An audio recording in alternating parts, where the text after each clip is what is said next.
Nous allons commencer par un petit peu de récap d'hier. Qu'est-ce qu'on a fait hier? Quelles sont les grandes idées qu'on a tirées du travail d'hier? La deuxième chose, Hana arrive, non? Ok. Je suis juste en train de parler du programme de la journée. Donc, on va commencer d'abord par une petite session de récap.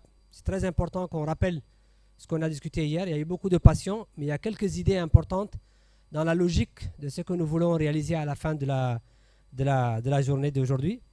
La deuxième chose, comme hier, nous allons avoir l'honneur et le privilège d'avoir deux personnalités qui vont nous parler aujourd'hui de leur activité. Il y aura donc l'ambassadeur de l'Union européenne en Mauritanie. L'objectif, l'Union européenne est l'un des partenaires qui est assez actif sur pas mal de dynamiques qui nous intéressent. On aimerait entendre de leur part un peu quelle est la stratégie de l'Union européenne dans nos pays, quelles sont leurs priorités et aussi qu'est-ce qu'ils pensent de ce genre d'initiative et en quoi eux ils pourraient contribuer ou collaborer avec nous dans le cadre de ce dialogue. La deuxième personnalité qui est extrêmement importante et qui nous a fait l'honneur de fondre dans la moule hier, mais qui est quelqu'un quand même qui n'est pas du tout facile à avoir. Je tiens à le saluer parce que c'est quelqu'un qui nous a fait le privilège de venir alors qu'il devait être aux Émirats Arabes Unis dans un hôtel de 6 étoiles ou 7 étoiles. C'est le docteur Bakary Sam qui est derrière, qui est d'ailleurs pour l'occasion encore assis derrière, qui est le fondateur et le directeur général de l'Institut Timbuktu. L'Institut Timbuktu, pour ceux qui ne la connaissent pas, je vous invite à aller faire un peu de recherche. C'est un institut qui fait beaucoup de recherches et qui fait beaucoup de travaux, pas seulement sur le Sahel en tant que G5, mais sur le Sahel dans la notion du Grand Sahel. Donc quand Bakary parle du Sahel, il inclut de la Côte d'Ivoire ou la Guinée, je pense, hein, Bakary. C'est vraiment le Grand Sahel. Mais il a aussi évidemment du travail spécifique sur l'avantage de Bakary, c'est que c'est quelqu'un qui travaille beaucoup sur les questions aussi socio-anthropologiques et politiques. Et comme on l'a dit hier, il est extrêmement important que quand on fait un dialogue, qu'on ne regarde pas que les côtés économiques, mais qu'on comprenne aussi les autres enjeux. Pourquoi est-ce que moi je suis proche d'un Nigérien? Pourquoi est-ce qu'un Nigérien est proche d'un Tchadien? Il y a des choses qui ne sont pas seulement de l'économie, mais qui sont beaucoup plus de l'ordre du socio-culturel, du politique, du religieux, et qui font que c'est extrêmement important qu'on se base sur ça. Donc après cette petite discussion avec les VIP, on va avoir donc la possibilité de faire notre pause évidemment et de revenir et de commencer en fait la partie réelle de nos travaux qui va consister à une présentation de la part de l'Institut Timbuktu sur un travail qui est fait pour SAIP actuellement dans le cadre de la coalition sur l'inclusion des femmes. C'est-à-dire, comme l'a dit hier Bakary, c'est en fait d'écouter les femmes et de nous dire qu'est-ce que ces femmes dans le milieu rural, dans le milieu urbain pensent de la situation et qu'est-ce qu'elles proposent. Ça, c'est quelque chose qui va être important pour nos discussions. Et puis, juste après ça, on va commencer en fait à travailler en groupe, deux groupes, pour sortir avec des propositions concrètes. On a commencé hier à parler de la structure. Je pense que Hadi, lorsqu'il était sur le podium avec Madame Touré, avait dit qu'il fallait penser à quelque chose qui a un secrétariat. Il fallait avoir des points focaux dans les différents pays. Il fallait avoir des commissions par secteur ou par angle. Il y avait des choses qui ont été discutées de façon un peu vague, mais qui plantaient un peu le décor de ce que nous voulons faire aujourd'hui. Amadou Sall, hier aussi, nous a dit, pour être réaliste, je pense que ça c'est quelque chose qu'on doit garder en tête, il faut s'inscrire dans ce qu'il y a et ne pas être toujours dans la logique de créer, parce que la création elle-même prend du temps et n'est pas toujours aussi productive que ça. Deuxième chose, les attentes qu'on doit avoir de ce dispositif doivent être réalistes. Il faut qu'on soit réaliste par rapport à ce qu'on a dans nos environnements et ce qui pourrait advenir. Et je pense, je ne sais pas qui l'a dit hier, il y avait quelqu'un d'autre aussi qui a dit qu'il faut faire attention à ce qui existe déjà dans les pays. Il y a des dispositifs de dialogue dans les pays. C'est vrai qu'on ne doit pas dupliquer ces dispositifs puisqu'ils sont eux-mêmes déjà comment dirais-je, avec des difficultés en termes de représentativité, mais on ne peut pas les contourner et complètement faire fi de ce qui existe. Donc il faut trouver aussi l'astuce dans le dispositif qu'on va mettre en place, de faire en sorte qu'on intègre sans pour autant être captif de ce qu'ils ont. C'est pas les cadres nationaux deviennent régionaux, mais il faut que les cadres nationaux soient impliqués pour qu'ils deviennent ou faire partie de ce qui existe à l'échelle régionale, mais en répondant aux prérogatives qu'on a dit, jeunesse, femmes, milieu rural. Ça, c'est les 3 problèmes qu'on a eu hier, qu'on a soulevés. Donc, je vais donner la parole à Hannah et à Louis. Non? Yes? Non? C'est vous qui devez faire le récap d'hier, non? Ok. Les gens sont fatigués de me regarder, moi. Donc, au moins, donnez-leur quelque chose d'autre à regarder. Je ne sais pas, moi. Hannah, you can be here and like just look. And then they'll say, oh, there's a different picture. Because they're sick of me. They're sick of seeing me. C'est ce qu'ils m'ont dit. Hein. Tous les gens m'ont dit hier. Ils m'ont dit, non. Vraiment, tu as amené des Américains. Ils sont très beaux. Tu les mets derrière. C'est toi qui es devant. On est fatigué des Sahéliens. Ok.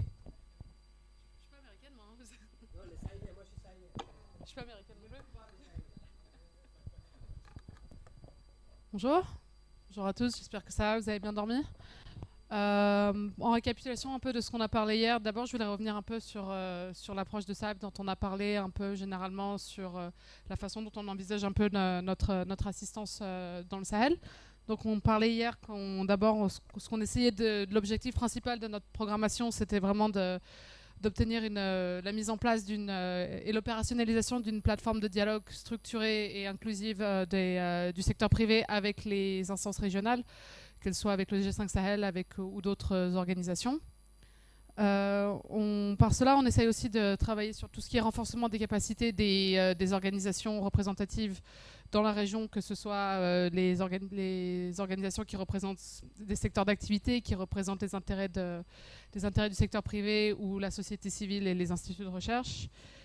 Et enfin, surtout, un des grands objectifs, c'est vraiment la crédibilisation de tous les acteurs auprès des instances régionales. Donc ça, c'est un peu en résumé ce dont on a parlé pour notre approche. On a énormément évoqué, et ça c'est ce que je trouvais le plus intéressant de votre part, c'était la façon dont vous approchez l'aide internationale. Et je pense que c'est quelque chose qu'il va falloir adresser avec les partenaires, notamment c'est quelque chose qui va être discuté en détail avec l'ambassadeur de l'Union européenne. C'est vraiment la perception de l'aide et comment l'aide au Sahel doit être envisagée de la part non seulement des bénéficiaires, donc de vous, mais aussi de la part des partenaires. Il y a quelqu'un hier qui parlait notamment d'une adaptabilité de l'aide. Je pense que ça, c'est quelque chose qu'il faut vraiment mettre en avant de la part des bénéficiaires. Notamment en essayant de faciliter d'abord les procédures d'attribution. C'est vrai que moi, en venant des grosses institutions internationales, quand on montait des dossiers, même pour nous, c'était déjà des procédures lourdes. On avait énormément d'États membres qui étaient impliqués, d'autres organisations, de banques, etc. Mais aussi, quand on répondait quand on lançait nos appels d'offres ou quand on lançait nos dossiers d'aide, c'était des procédures qui prenaient au minimum 1 an. Et en 1 an, on avait la situation change énormément. Peut-être que l'aide qu'on avait envisagée à l'époque n'était plus forcément celle qui était la plus adaptée à l'arrivée et à la signature d'un contrat. Quelqu'un d'autre avait évoqué quelque chose aussi qui m'avait paru intéressant, c'était la responsabilisation des partenaires. Selon une approche de l'aide au développement, c'est l'idée générale de l'aide au développement, c'est de pouvoir se retirer une fois que les objectifs de développement ont été atteints. Et c'est ainsi qu'il s'agit de responsabiliser nos partenaires pour qu'ils puissent prendre le relais des organisations internationales et des organisations de développement et finalement pas contribuer au développement économique de leur pays. Donc c'est pour ça qu'il faut absolument qu'on mette l'avant sur le développement du secteur privé qui finalement va servir à bâtir un tissu économique viable dans les pays dans lesquels ils agissent, notamment par la création d'une classe moyenne qui est pérenne et stable et par l'augmentation du PIB de chaque État. Bon, ça, c'est un peu sur ce dont on a parlé en termes de crédibilisation de l'aide. Quand on a parlé un peu de la pertinence d'un dialogue en fin de journée, je pense on s'est tous mis d'accord sur le fait qu'il y avait un vrai besoin pour la mise en place d'une vraie plateforme de dialogue structurée. Mais je pense qu'il faudrait qu'on retienne déjà et qu'on se focalise d'abord sur une rationalisation de toutes vos plateformes de dialogue que vous avez à l'intérieur de chacun de vos pays d'origine. C'est-à-dire que vous avez, au moins dans les 5 pays qui sont membres du G5 Sahel, vous avez énormément de plateformes différentes qui représentent différents groupes d'intérêt et différents groupes socio-économiques. Donc je pense qu'un des premiers objectifs, c'est vraiment de pouvoir canaliser les différentes voix dans chacun de vos pays afin de pouvoir permettre de canaliser et de répondre d'une seule voix auprès des instances internationales sur les besoins en développement économique et les besoins en réforme de la région. Et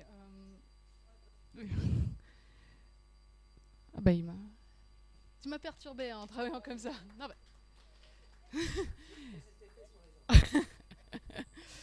Et enfin, et l'un dernier point qui avait été évoqué, c'était vraiment l'inclusivité de toutes les parties, de toutes les parties du secteur privé, qu'elles soient, on va dire, plus les grandes organisations, les grandes représentations des groupes d'intérêt, dont la plupart d'entre vous font partie, mais sans vraiment oublier les entrepreneurs qui se retrouvent à la base du tissu économique de chacun de vos pays.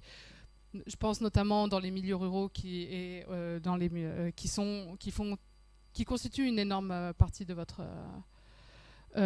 tissu économique. Donc pour moi, c'est un peu ce qu'on a parlé hier. Je ne sais pas s'il y a des gens dans la salle qui veulent réagir, s'il y a quelques commentaires ou quelques réflexions comme ça sur ce dont on a parlé hier. D'accord. Je voulais juste insister sur le fait que pourquoi ce récap il est important pour nous. On fait un rapport, on va produire un rapport après cette activité. Comme on a eu à le faire dans le passé, et je pense que vous avez vu hier et vous avez vu lors de la dernière conférence, on commence à avoir un appétit des partenaires au développement qui viennent. On a eu l'ONU-FAM, on a eu la BAD, on a eu pas mal d'acteurs qui commencent à dire ok, on commence à voir qu'il y a des choses qui se font, on aimerait avoir un retour.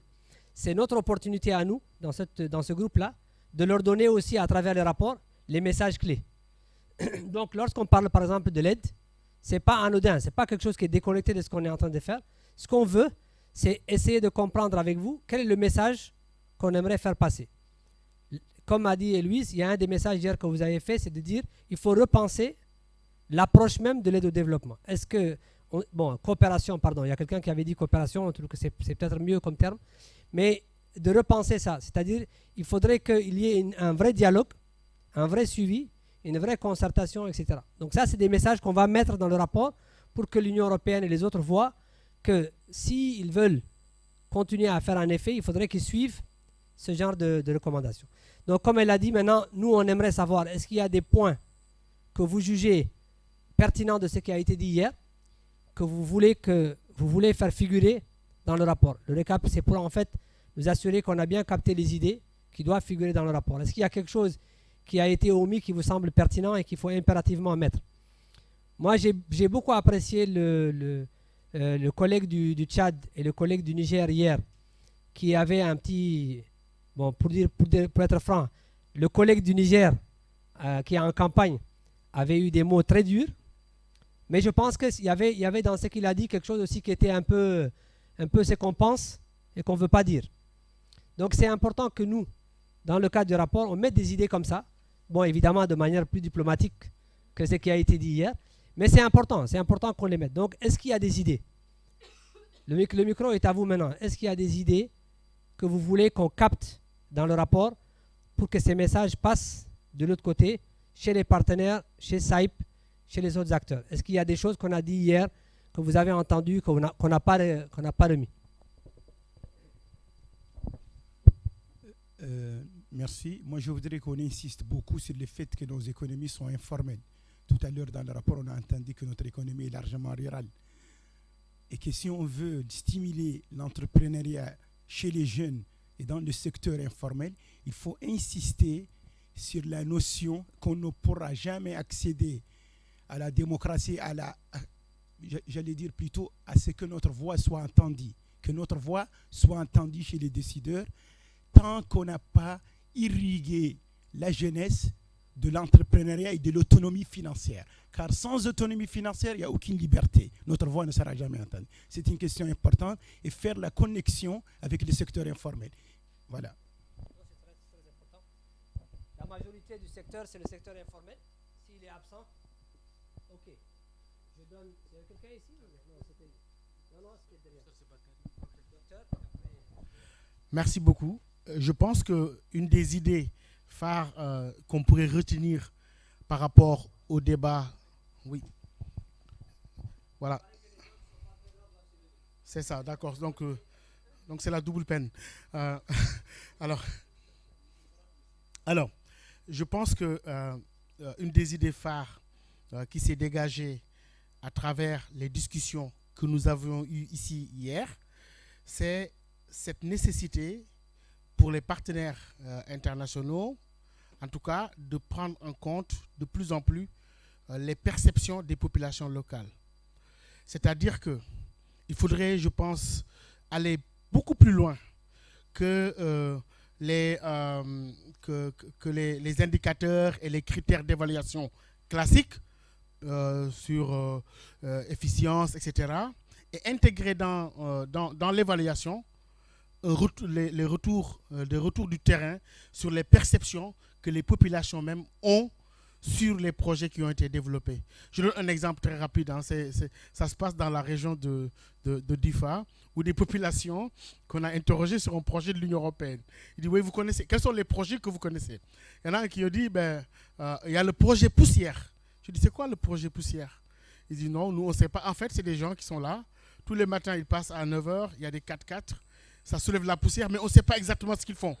Tu vois, donc, pour éviter des projets poussières, il faudrait donc de plus en plus prendre en compte, d'abord en amont, la perception des populations, leurs propres besoins, mais aussi en aval, quand on va arriver sur l'évaluation, prendre les retours du terrain, les intégrer, quels que soient les indicateurs retenus, et passer de l'évaluation simple, le MNI classique, pour aller vers une évaluation qui prend en compte les communautés.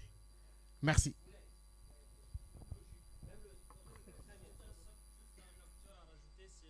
organisations de la société civile, parce que ça a été répété à plusieurs reprises ici, c'est le rôle important que jouent et continuent à jouer de plus en plus les organisations dites de la société civile. C'est principalement ça.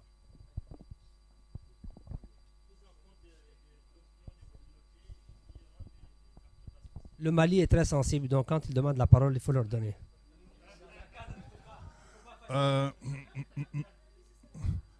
Merci beaucoup, sinon on va faire après la rectification, on fait la stabilisation.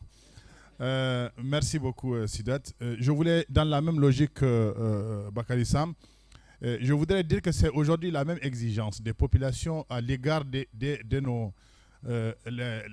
c'est la même exigence des populations à l'égard de nos États.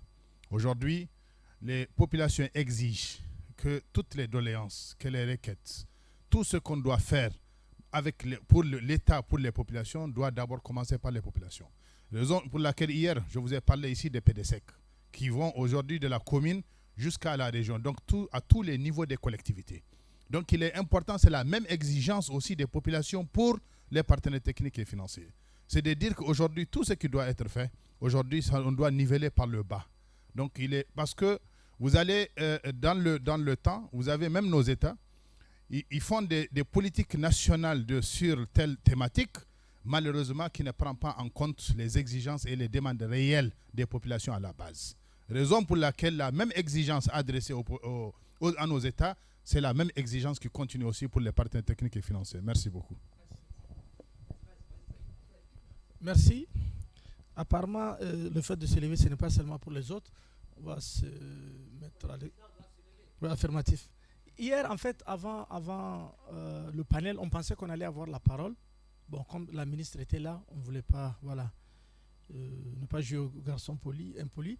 Et on a voulu dire, par exemple, par rapport aux procédures,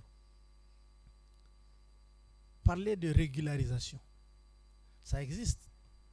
Souvent, on fait, après on régularise. Donc, il faudrait que dans situations d'urgence qu'on pense à faire et à venir régulariser. Parce que quand ça brûle, on ne va pas dire, bon, écoutez, il faut des avis de non-objection, il faut ceci, il faut cela, pendant que ça brûle chez nous.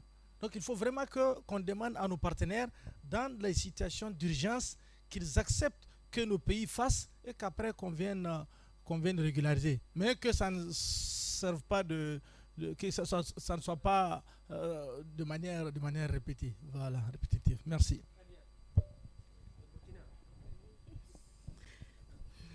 Bonjour. Et je pense que hier il y a eu une recommandation sur l'instauration d'un système de redevabilité. Par exemple, vous avez parlé tout de suite de rapport. C'est en quelque sorte un devoir de redevabilité envers les partenaires qu'il faut aussi prendre en compte pour nos actions. Merci.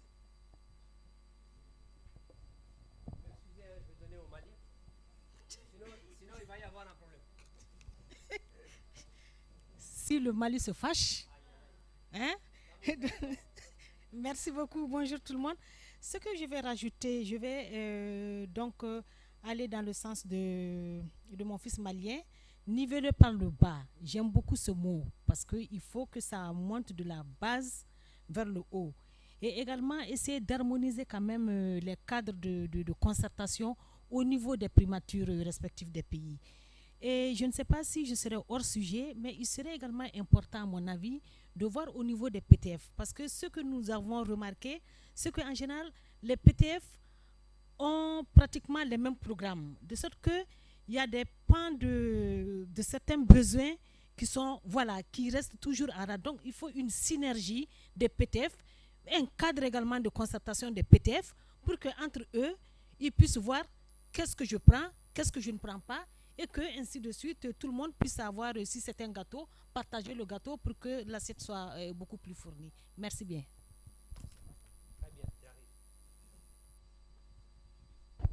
Merci beaucoup, Haroun.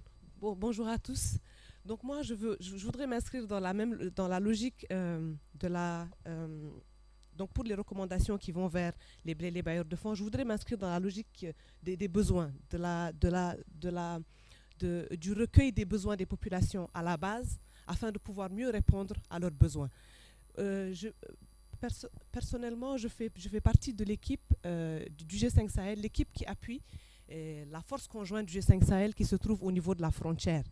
Et en faisant ce travail de surveillance et de monitoring des droits humains au niveau de la frontière, nous adressons aux populations pour savoir si les forces de sécurité du pays, donc aussi bien mauritaniens qu'au niveau malien, donc la force conjointe que vous connaissez bien, est-ce que ces derniers font leur travail? Est-ce qu'elles leur protègent? Est-ce que ces derniers font des activités civilo-militaires qui sont censées apporter des choses positives aux populations qui vivent à la frontière?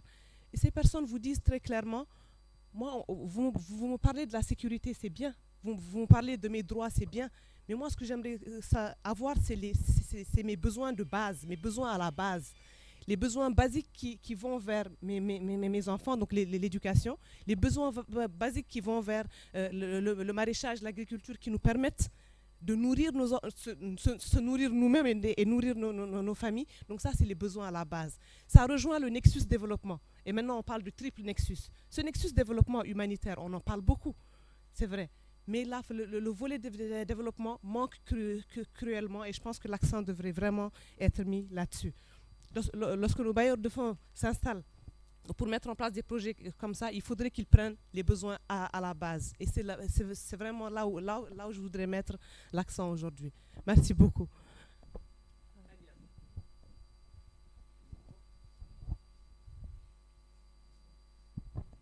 Bonjour à toutes et à tous. Moi, ce que je voudrais recommander, c'est de réduire le secteur informel. Oui. C'est-à-dire donc former les gens. Et aussi, un autre point. Ce que je voudrais recommander, il y a des jeunes qui sont formés dans les écoles professionnelles, dans les meilleurs centres ou dans les meilleurs instituts, mais à la fin, ils se retrouvent dans le secteur informel parce qu'après la formation, il n'y a pas de suivi. Donc, si possible, de suivre ces étudiants-là ou ces élèves après la formation de les trouver des emplois ou de les trouver des financements pour qu'ils puissent réaliser leurs rêves. C'est ce que je voudrais signaler. Merci beaucoup. Ok. Est-ce que je peux récapituler le récapitulatif de ce qui a été récapitulé? Je peux? Ok. Donc, juste pour ne pas qu'on répète, je donne la parole à notre sœur du Niger et à Kébé. Mais juste avant de donner la parole, je rappelle ce qui a été ajouté à ce qui a été dit par notre ami Héloïse par rapport au récap d'hier. Je pense que le premier point qui était important, qui a été rappelé, c'est tout ce qui est sur la perception. C'est-à-dire que l'idée de la concertation, de la prise en compte de ce que les populations veulent et de les engager dès le départ de la conception, c'est aussi s'assurer en termes de perception de qu'est-ce qu'ils pensent en retour de ce qui est fait pour eux. Que ce soit comme l'a dit notre frère du Mali, que ce soit par les États ou par les bailleurs ou par d'autres institutions, que cette redevabilité-là soit intégrée dans le processus, de la conception à l'exécution. Le deuxième point, c'est la question d'harmonisation. Il y a eu 2 points d'harmonisation. Le premier point d'harmonisation, c'est qu'effectivement, on l'avait dit hier, c'est que les cadres de dialogue public-privé dans nos pays, on avait proposé de les harmoniser au niveau de la primature. Il est important qu'ils aient le même ancrage, la même nomenclature pour éviter justement que certains ne soient pas adaptés. La deuxième chose, je pense, ce qu'a dit la collègue du Mali, c'est qu'il faut aussi harmoniser le cadre de concertation des PTF dans nos pays. Il ne faut pas qu'il y ait des gens qui fassent des choses un peu en silo. Il faut que les gens travaillent ensemble pour qu'on voit très bien quel est l'apport collectif des partenaires et en quoi ils sont redevables. Comme a dit le collègue, il ne faut pas que ce soit des projets poussières ou des programmes poussières. L'autre chose, je pense, qui était important, bon, non, c'est bon, je pense que ça, ce sont les points qui ont été dits. Oui. Oui.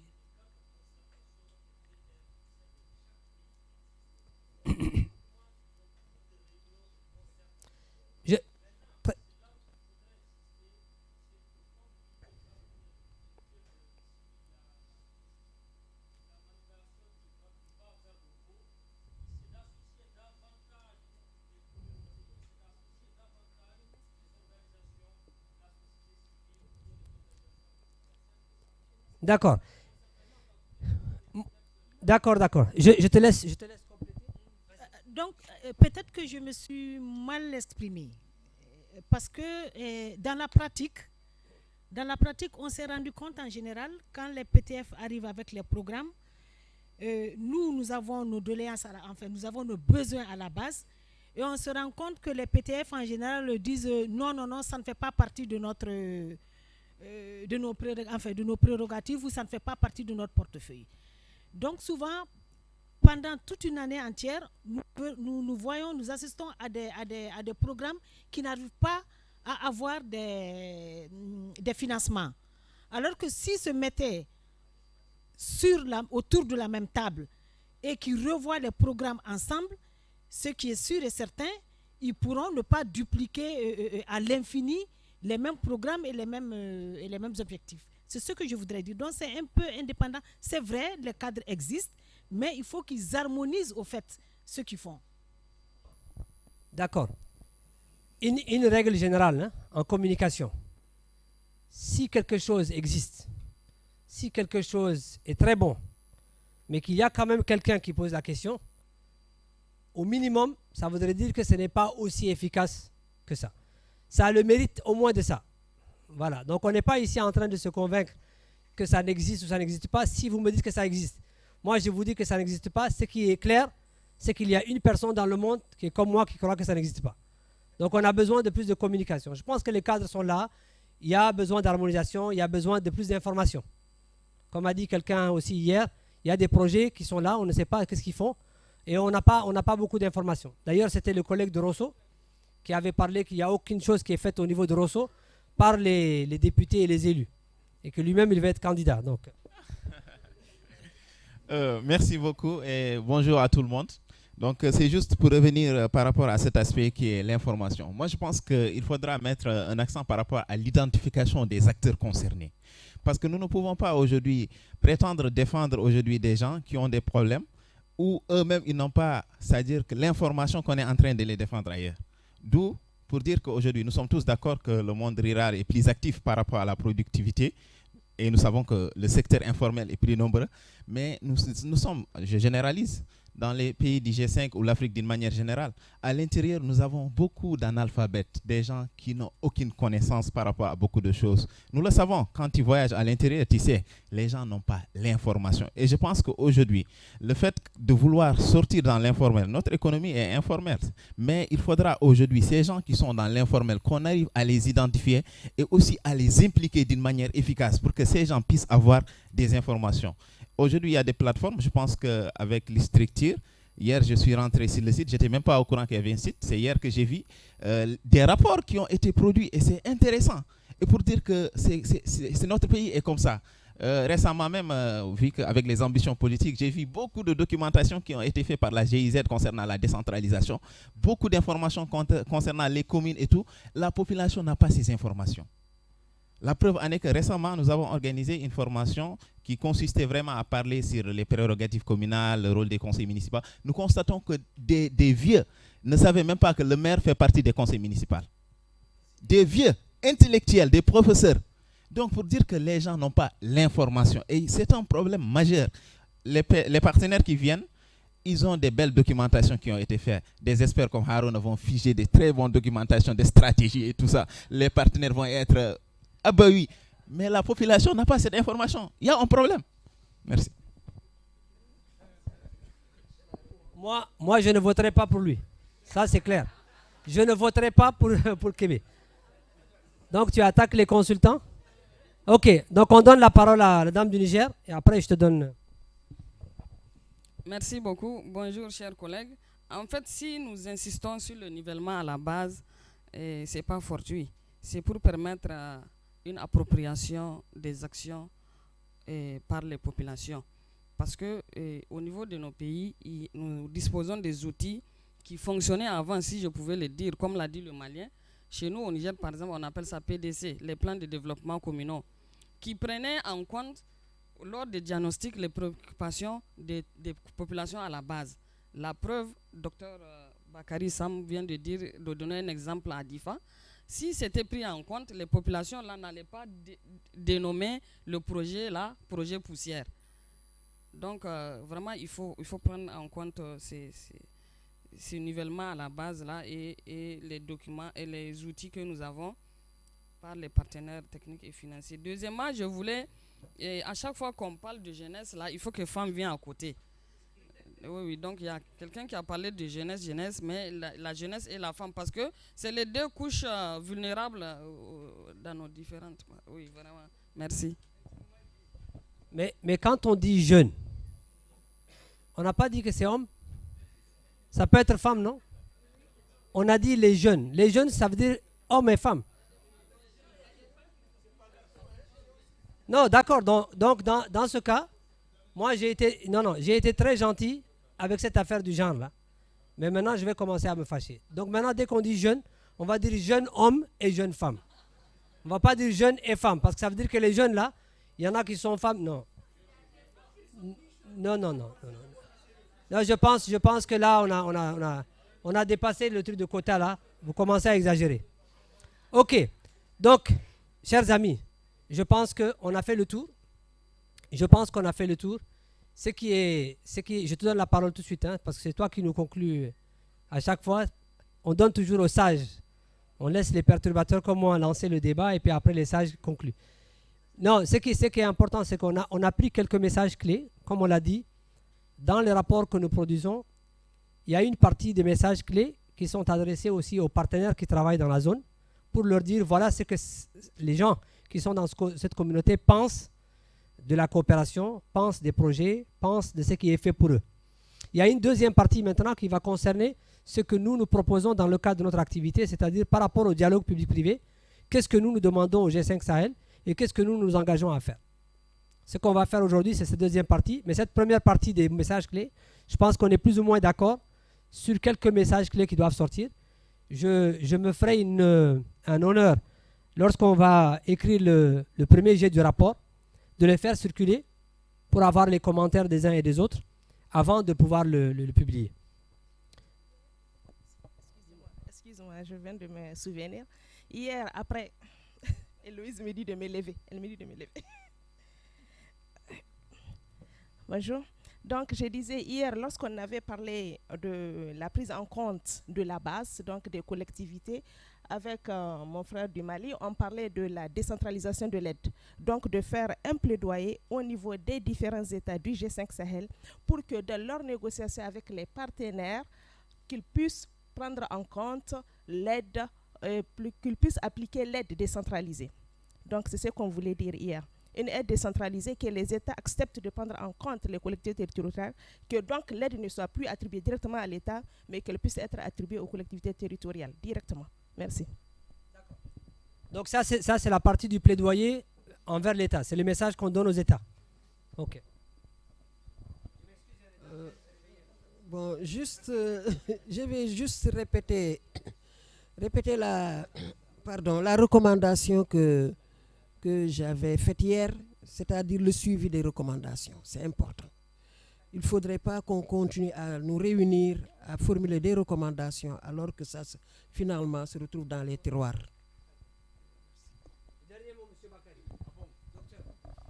Non, normalement, ce sont les femmes qui ont le dernier mot. Parce que chez nous, par exemple, il arrive, quand vous demandez un avis à un grand monsieur, quelle que soit son importance, il vous dit, je vais discuter avec mon oreiller. Finalement, en fait, j'ai compris plus tard, quand j'ai grandi, que ce n'était pas l'oreiller comme ça, mais c'était un oreiller avec deux oreilles. Bon, allez. Ok, en tout cas, moi, je crois que mon dernier mot, c'est que nos amis là, les bailleurs, les partenaires internationaux, donnent au concept d'agilité, tout le monde parle d'agilité, un contenu réel et pragmatique. L'agilité, c'est quoi? C'est un processus dans lequel, en fait, les interactions sont aussi importantes que les procédures. Et j'ai l'impression que chez nos bailleurs, nos partenaires, les procédures sont parfois plus importantes parce qu'il y a des cases à cocher. C'est pour ça, d'ailleurs, je parle de la nécessité de modifier la manière d'évaluer en cochant des cases, etc. Ça, c'est la première. Pourquoi je dis ça? Et là, je vais taquiner. On parle d'entrepreneuriat, on parle aussi de développement. Je crois que l'ensemble de nos bailleurs, en général, ils ont les mêmes travers que nos banquiers à l'égard du financement. De la même manière qu'on dit que la banque ne prête qu'aux riches, les partenaires ne financent que ceux qui ont déjà reçu un financement. Et c'est la croix et la bannière pour les porteurs de projets qui courent après les financements. Vous n'avez pas de référence. Est-ce que vous avez déjà géré de l'argent de l'Union européenne? Est-ce que vous avez déjà géré l'argent de... Vous n'avez pas les capacités, vous n'avez pas. Et ça conduit au Sahel à une forme, on nous met sous tutelle. On est sous tutelle des organisations qui sont en Europe, qui savent gérer cet argent, qui reprennent l'argent de l'Europe, qui gèrent cet argent de l'Europe géré par des organisations de l'Europe, et qui nous donnent les miettes. C'est comme ça que ça se passe.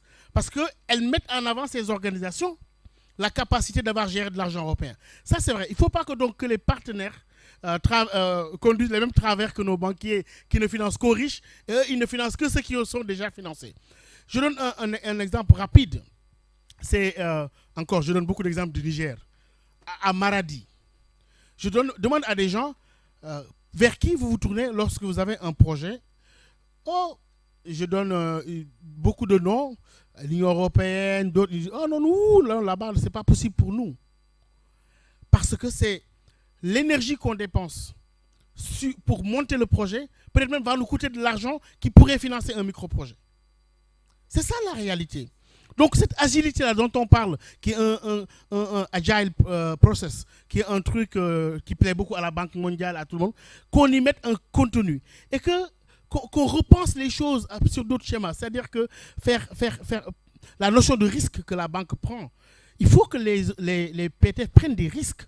Parce que si on ne le fait pas, on n'aide que ceux qui sont déjà aidés, qui sont déjà forts, et on n'aide pas à faire émerger de nouveaux acteurs avec de nouvelles pratiques peut-être qui pourront nous aider à mitiger nos pratiques. Merci. Très bien. Je vous donne la parole juste pour rappeler hier. Moi, je pense que hier, le débat l'avantage du débat, c'est que chaque fois, on avait un équilibre. Par exemple, lorsqu'on a parlé de l'importance d'agir vite, il y a eu quelques collègues aussi qui ont dit attention, il faut être réaliste. Est-ce que vous me suivez? Est-ce que vous me suivez tous? Hier, on a dit attention, c'est vrai, il faut demander au PTF, il faut demander aux bailleurs de fonds de revoir la manière de faire les choses. J'ai votre attention? Ok. Hier, on a dit il faut d'un côté, il faut demander aux bailleurs de fonds, il faut demander aux États, il faut demander à l'ensemble des gens de penser à une situation de crise, de revoir leur procédure, d'être agile. Mais on a dit de l'autre côté, pour équilibrer, c'est ce qui a été dit hier par nous-mêmes ici, c'est qu'il faut aussi que les États, quand ils s'engagent, avec le respect d'un certain nombre de procédures, qu'ils respectent les procédures. Donc la discussion n'est pas est-ce que le bailleur est agile ou pas, mais est-ce que l'État, c'est dans l'engagement de l'État, est-ce que l'État a négocié cette agilité? S'il ne l'a pas négocié, il doit obéir à ce qu'il a signé comme contrat. Vous pouvez passer le micro derrière. Oui, merci beaucoup. C'est bon? Ok, merci pour l'invitation à ce forum. C'est Christina Matteo de la délégation de l'Union européenne. Donc, je voulais réagir par rapport aux commentaires. Je suis complètement d'accord que parfois l'Union européenne n'est pas agile et qu'on a des procédures vraiment difficiles peut-être pour des petites organisations. Mais malheureusement, nous, on n'est pas une banque. Donc, on ne peut pas prendre des risques parce que l'argent que nous, on a, c'est l'argent des contribuables européens. Donc, on ne peut pas jouer avec l'argent des personnes qui sont en train aussi, comme vous et comme tous les pays, de souffrir des crises énergétiques ou des crises économiques ou financières. Donc, c'est pour ça que c'est vrai que parfois, il y a des appels à propositions qui restent dans des organisations très puissantes ou dans des agences des États membres ou des organisations des Nations Unies. Mais ça, c'est justement parce qu'on donne à ces organisations tous les risques fiduciaires. Et nous, on a fait des audits pour toutes ces organisations. Alors, on a décidé qu'ils ont la capacité de gérer l'argent de l'Union européenne. C'est qu'on ne peut pas faire pour des petites organisations ou de façon massive. Alors, les mandats, c'est que ces organisations puissent donner de l'argent pour d'autres types d'organisations. C'est pour ça qu'on lance des appels à propositions. Et comme ça, on travaille directement avec vous et avec la société civile. Honnêtement, on ne peut pas faire autrement. On essaye d'être le plus agile possible. C'est pour ça qu'on a des fonds fiduciaires que c'est plus facile que travailler avec les fonds de développement. C'est plus rapide, la canalisation des fonds. Mais on essaye de renforcer les capacités des organisations sur place et locales. Mais il faut surtout veiller aux risques financiers et à l'argent des Européens.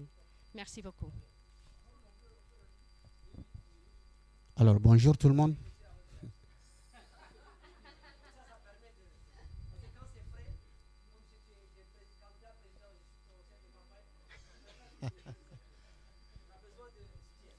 Bonjour, Aboudou Berthier de l'Institut républicain international. En fait, moi, je voulais partager un peu comment nous appréhendons cette question-là. Déjà, au moment même du montage du projet, on peut insérer une formation de ces organisations-là sur nos procédures. Donc, comme ça, si on fait un appel à proposition et que l'appel à proposition d'une organisation de la société civile de base, parce qu'on travaille beaucoup dans les régions transfrontalières, retient notre attention, ce qu'on va faire, c'est qu'on va organiser pour le personnel technique de cette organisation une formation sur nos procédures. On le fait déjà avec nos jeunes pour qu'ils comprennent un peu que nous aussi, en tant que bailleurs de fonds, nous avons des exigences. Comme madame l'a dit, on nous donne également des fonds, c'est des fonds du contribuable américain et nous sommes redevables du gouvernement américain. Donc derrière ce qui se présente comme bailleurs de fonds, il y a également des exigences qu'on doit respecter. Mais à la limite, ce qu'on peut faire, c'est former ces organisations-là sur nos procédures, tenter une première expérience avec ces organisations, essayer de les accompagner dans ce sens-là. Si ça ne va pas et qu'il y a des problèmes, nous sommes obligés de documenter ces problèmes-là. Et très malheureusement, si une organisation est figée, cela va prendre au minimum 3 ans pour qu'elle puisse recevoir un autre fonds du gouvernement américain. Donc il y a des procédures en place, c'est pas aussi facile pour nous également. Merci beaucoup.